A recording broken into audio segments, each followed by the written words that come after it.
So, AI, Hmm. something that I know we love to talk about. Oh, it's an interesting subject for sure. So, my idea with this is we're doing some changes to the site to like vary up the coverage a little bit more and get more into the future of like imaging in a way. And you're going to see those come out in the next year. Now, reading like patents and just like what people are doing like in the modding communities and stuff like that, Hmm. there is AI body tracking. And I know that like with cameras, people talk about like face detection and like eye detection and all Hmm. that kind of stuff. But body tracking has actually been there in some way or another. Like when I've talked to Leica's reps about it, they actually mention body tracking in some of their cameras. But if you ever use like the Panasonic S1, the S1R, the S5, if Hmm. you set it to human detection, it will just like look at like what it thinks is a human body and it will track that throughout the entire scene. Gotcha. Yeah. And I've never seen Canon and Sony do that. Like Sony has done it for like just faces, not for Hmm. like an entire body. Right. Yeah. And I think I was talking about this with a rep from another company, and they were like, what does that mean for photographers? It means that basically at the Olympics, there's just going to be people sitting there, and it's just going to be all about access, and someone's just going to sit there and they're going to push the button. Yeah. And I mean, that's pretty much what I was saying about this just a minute ago. Opened it up, camera up, turned it on, hit the button, and I was getting those bird shots. I mean, it's just that good. Yeah, absolutely. But I Hmm. also think that it means that the creme de la creme of these photographers will finally get a chance to be even more creative. And I'm gonna bring something up to show Hmm. you guys this. Oh man, going back into time with the Canon R5D Mark III review. Gotcha. Let me bring it up really quickly, the specific spot. So, um, something where this could be really important. Can you hear those sirens very much? Yeah, sounds like they're coming for you. Excuse me. The sands of New York. You know what it is? They want my shirt. There you go. That's got to be Exactly right. it. All right, cool. So this is a snippet from our old 5D Mark. Wow, almost 10 years ago. Wow. 5D Mark III review. So this was a joint review. It was worked on over a very long time. Former Hmm. contributor Thomas Campbell and I. Um, he was talking about using it for sports, right? And Hmm. photojournalism has this thing of like, oh, you can't really edit. Like there can be like basic adjustments, but very little because you're not supposed to like uh change Hmm. the news in any way, which I understand. Yep. But I don't know. I would be okay seeing this in a newspaper or like on a website. Yeah, I would too. I mean, that's a great capture. Shows the Yeah, action nicely. exactly. That I don't really think that it breaks journalistic ethics. No, So, because you're not altering the image. That's what happened. It's just an artistic way of seeing it. yeah, exactly. And back then, Canon only did this in JPEG, and Thomas is talking about that here. He said he would Hmm. actually prefer to be able to do it in post because he gets more control that way. Hmm. But Canon's done that a while ago. Like you have control. Like you can set it to JPEGs in camera of all of the individual images plus the merged photo, Hmm. and then you can also have the RAWs and the merged photo in RAW, which is Gotcha. pretty awesome. Yep. And just imagine being able to do full body motion capture, multiple exposure for sports just like this. Or, or, let me see if I can find this right now. By the way, I guess I should also talk to people about this. For those of you that have been readers for a really long time, we had the search engine revamped, and we have brought it back to the Google search, and I can't Hmm. find this one specific photo right now. Dragonfly flash. Let me see if I can find this. Yes, here we go.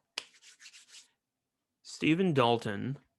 This was a photo shot in Kodachrome Hmm. many years ago, and he did this just by firing off multiple flashes and doing a slower exposure. It's just the multiple flashes had a very fast flash duration, so that's how they got this.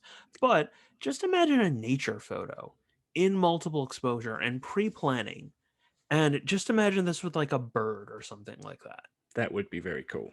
It would be, wouldn't it? Yeah, that Like, would be excellent. and also, I feel that I'm going to stop the share. It would really start to differentiate the photographer who's just using the camera to do all the work versus the photographer that's actually thinking ahead and like being truly creative. Hmm. And I think that that's huge, and I think that that's wonderful. That could be very, very exciting for sure. Yeah, but like, I mean, the people that are sitting there complaining about it, like being like, "Oh, like what's photography besides just access?" It's like, well, it means that you try harder. You use the Hmm. tools, and you don't think of them as like something that will just like make it easier for everyone else. I mean, Right. when the wheel came around, I'm sure everyone was like, "Oh, well, we're just going to become really lazy and we're not going to walk for a really long time." Yeah, but we were able to do so much in human history because of the Hmm. wheel, right? Oh Same yeah. thing with the internet. Same thing. Classic example. Brett and I are millennials. Brett's a little bit on the older side. I'm on the middle side of millennial stages. I remember going to school and my teachers being like, "You're not going to bring a calculator with you when you go to the grocery store." Yep. I remember my teacher saying that too. Yeah, exactly. Exactly. But I mean, as it is, like, I don't know. Personally, I don't sit there and like calculate everything. When I'm just like, all right, fine. I'm just gonna go in. I'm just gonna grab something quick, and that's about it. Mhm. But I mean, we can use these tools to make our minds evolve and change, and like we don't have to sit there and just do the same thing over and over again. Like we can find a way to become better. Yeah, it's going to open up so many creative doors. It's I can't even wrap my head around how many possibilities there would be. Yeah, absolutely. In addition to that too, like I have to say, as a guy that's legally blind, I love the fact that it now allows people with disabilities visually to be able to do so much more. Think Hmm. about how people will sit there and use and do street photography, right? Like just imagine like slow shutter speed street photography, but someone still being kept in focus the same way that you were doing with like that panning Hmm. that you were doing. Yeah, I think that'd be awesome. that would be brilliant. Yeah, for sure. Yeah. Um and in addition to that too, I mean, I'm trying to think about like other places that it could go with body tracking, for example. I mean, that's an example that is very easy to do with like phone cameras and like Hmm. security cameras and all that kind of stuff. But with dedicated cameras, like you have to tell the camera where you want it to focus. And Right. obviously it'll be like, "Oh, okay, cool. Like this is a body." Or you could tell it another body or something like that. I Hmm. mean, I don't know. Like I'm thinking about all the different ways that this could be absolutely awesome. And uh, I think it's wonderful. Like I think that the phone manufacturers are going to do the same thing and Hmm. cool, but like I still don't think that it's going to be able to do it as well as like an actual camera. And I was saying this in a post that we published yesterday.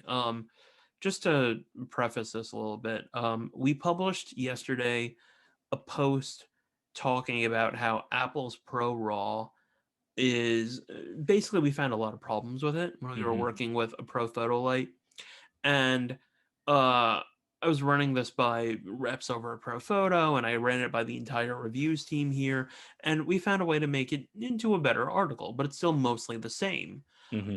And it's still just a reminder at the end that like, okay, cool, Apple's promising all these cool things, but at the same time, while Apple and Samsung and LG and all these other companies are innovating in the phone space, they're also innovating in the camera space. It's just Hmm.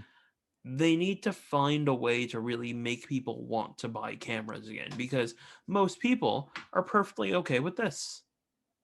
Even Yeah. below this, I mean, this is a 12 Pro Max. This is a fantastic camera, don't get me Hmm. wrong. But so is the A7R3 that I'm being shot with right now.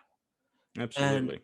yeah, I would say, as even right now, that the phone manufacturers are probably 3 or 4 steps ahead in terms of AI over traditional cameras. But a small sensor is always going to be a small sensor, and there's always going to be those physical limitations to what you can do. So it's, as we've said in the past, it's a time is now the right time for camera manufacturers to start implementing AI that we see in our phones. yeah, no, I agree with you about that. And I mean, I'm just trying to think about any other instances. Like, have you tried this with like babies yet on the A1? No, I sure haven't. I wonder how that would work. I mean, I'm sure it would, face detection wise, it would be fine. Now, whether it would find the body, I don't know if they look for certain sizes or if it's just a shape of an outline as opposed, in terms of the contrast. I mean, I don't know how it works. Right, but think about like how many people like are having a kid and they talk to you and they're like, "Oh, I want to buy a DSLR, or I want to buy Hmm. like a mirrorless camera or a Sony or something like that." And they get those cameras and they can't nail the focus on their kid.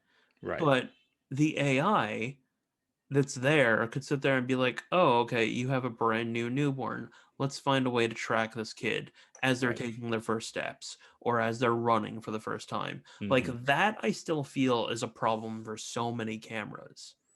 Yeah, absolutely. And I think that will come in the future for sure. In fact, I think about maybe 3 or 4 months ago, we'd done an article about some new Sony sensors that are being used in, I believe, CCTV cameras that can now detect what an object actually is, rather than it's just being human or animal. It can detect whether it's male or female human, or if it's a dog, or if it's a cat.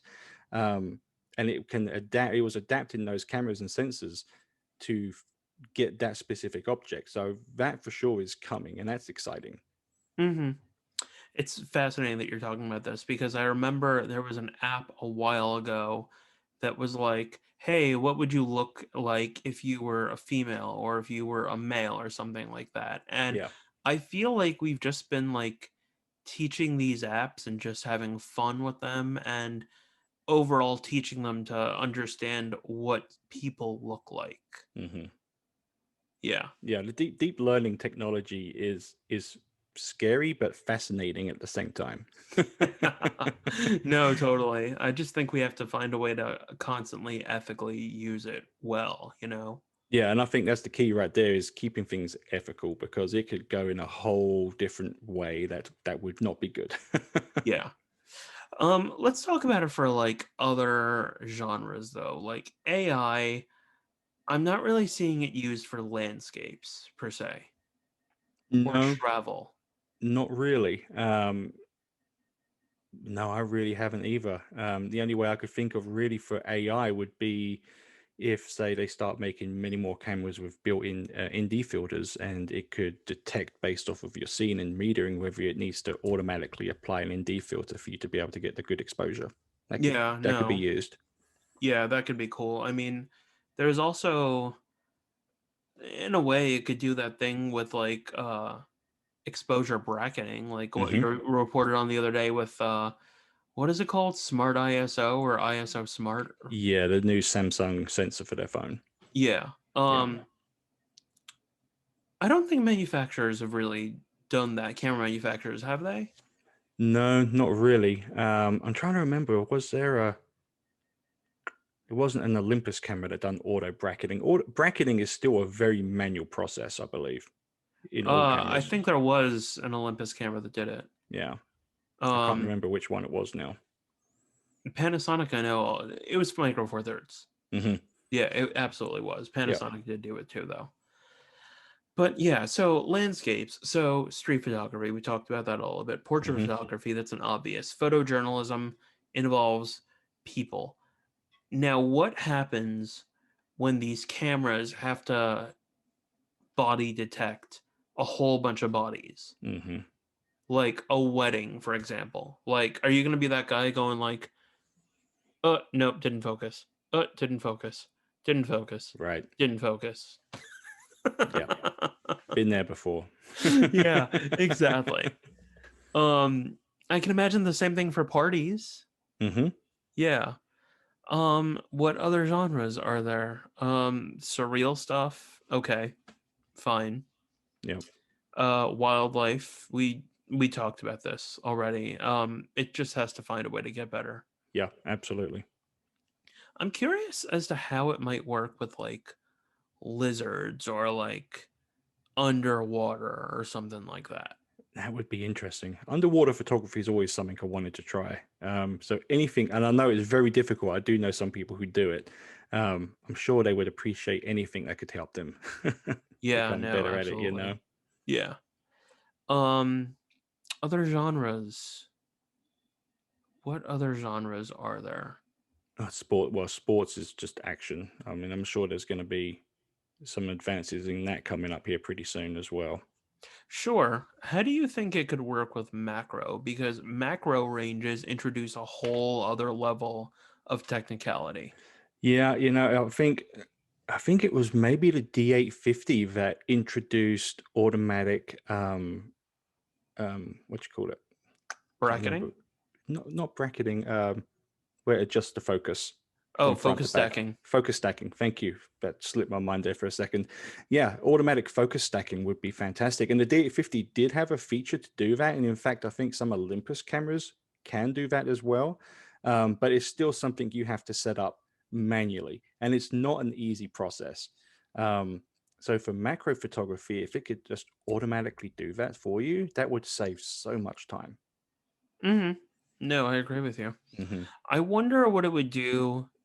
Like, I can imagine that the first round of cameras that do that will probably find a way to like clone everything together, and it might find a way to screw it up. Oh, I'm sure. Yeah, I wouldn't be surprised at all. yeah.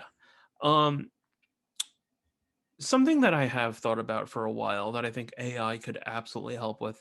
There's cameras have like this high res mode where you just put it on a tripod or you put it handheld and Hmm. it'll move the sensor like Yeah. here, and it'll like merge the images together. Hmm. Um, you remember the Brennizer effect? Yeah, absolutely. Yeah. For everyone that doesn't remember what that is or even knows what it is, I'm gonna use my Leica for a moment. So basically, what it would mean is you shoot, you focus, and then you shoot someone, right? And then you slide the camera up to the left, down, down, down, down, down, Hmm. down, down, like that. Or what you could do is you could just do something like this. Hmm. And some people do stuff like that. And the point of that is it creates a much higher resolution image that looks very medium format or large format. Yeah, absolutely. It gives you insane depth of field. Yeah. Now, if phone cameras can give you this fake depth of field, Hmm. why can't the bigger cameras work to create that Brennizer effect a little bit easier or also give you that fake depth of field for certain things? Yeah, absolutely. And I think it's something that they need to work on. And this is why I think this kind of technology is going to come out into micro four thirds cameras because they need that artificial intelligence help to create depth of field like we're talking about. Yeah, absolutely. Yeah. In so many different ways. Oh yeah. I think that autofocus and AI could also greatly help the medium format end, like Fujifilm or Hmm. Hasselblad. Definitely Hasselblad. Yeah. I was about to say they're having a lot of problems like with autofocus. Like they've gotten better, don't get me Hmm. wrong, especially the GFX 100S, Yep. but they're still not there. And like the GFX 100S is cheaper than the A1. Yeah. Um it's more expensive than the R5, obviously. But I was talking with one of our Canon reps about Hmm. this, and they see the A1 as something of more like a 1D series camera. Yeah. So when the R1 ever comes out, it's going to take on the A1. It's Hmm. just I don't know. Like, at least when we were reporting on this, it felt like the A1 was very squared against the R5.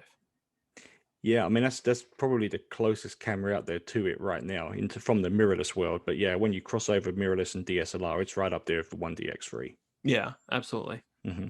Let's look at comments right now. Gino, because I saw this on the side. Gino wanted to see my shirt.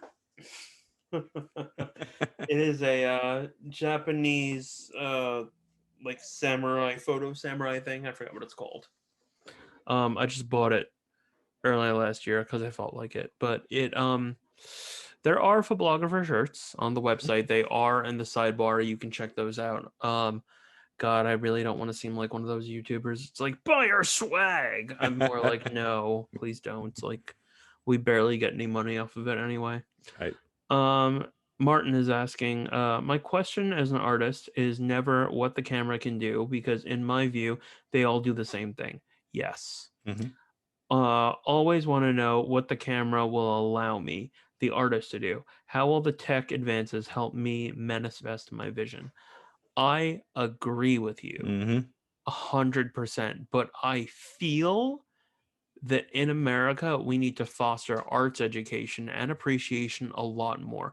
Michael Como, who usually comes on the show as an audience member, he says that a lot of folks, and you can check out his website on portraits.com. We've syndicated some of his pieces, by the way, but he talks about how a lot of new photographers don't really sit there and they look at what's in the past. They more go for like the cult of Peter Hurley or the cult of like Thurston Orvergard or something like Hmm. that. Like the newer folks, like they don't really sit there and look much at like what we used to do. And you'll see that like a lot of those like cult personalities right now, they're not really doing anything majorly creative. I mean, one that I can really say would probably be like Jeremy Cowart right Hmm. now.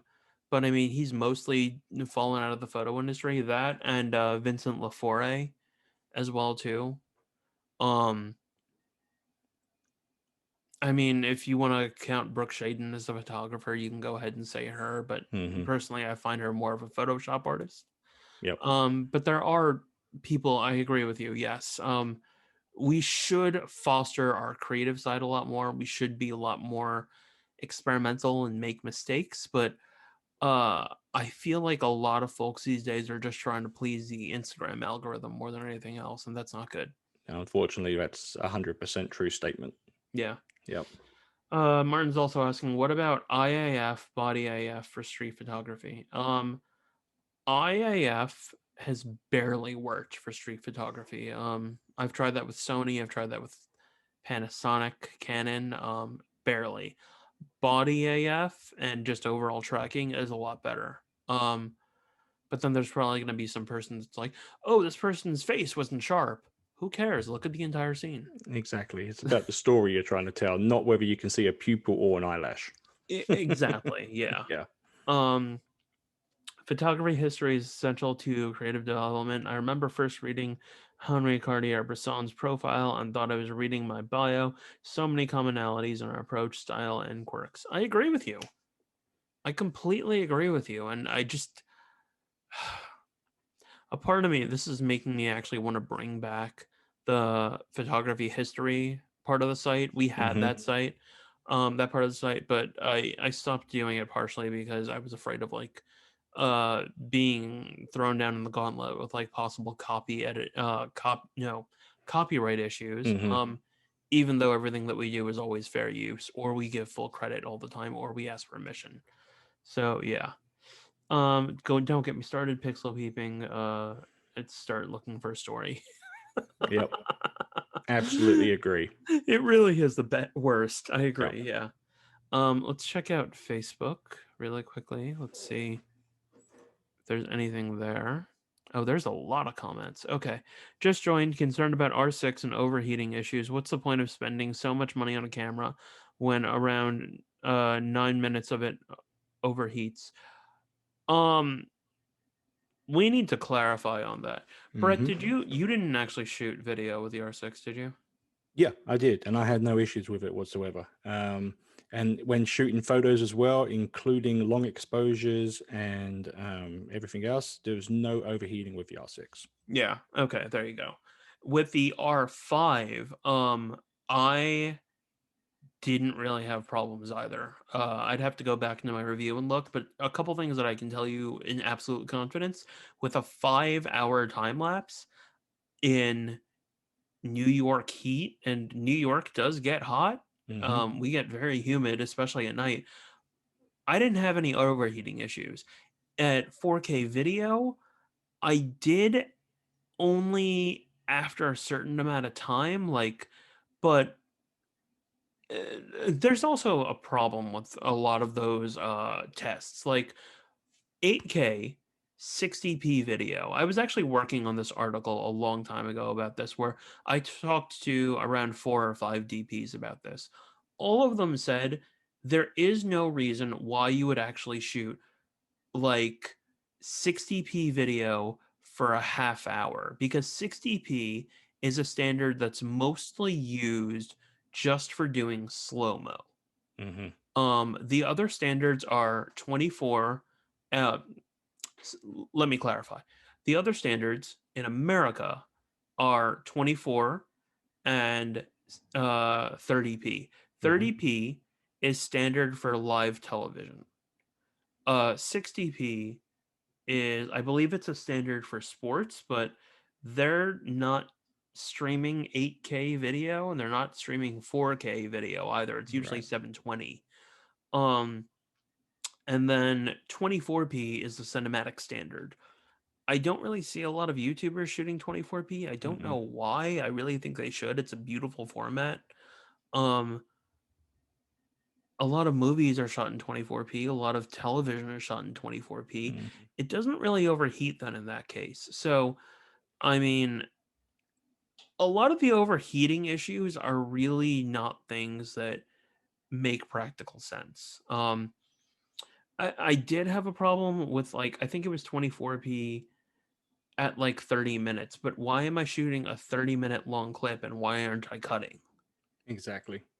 Like, why would you shoot one for that long? That doesn't make practical sense. That's just a torture test. I also think a lot of the overheating issues were coming when people were shooting at 120 for like the extreme slow mo. But then also going on top of that, since the R5 and R6 came out, Canon have released several firmware updates, which has almost completely nerfed the original problems that plagued the cameras. Yeah, absolutely.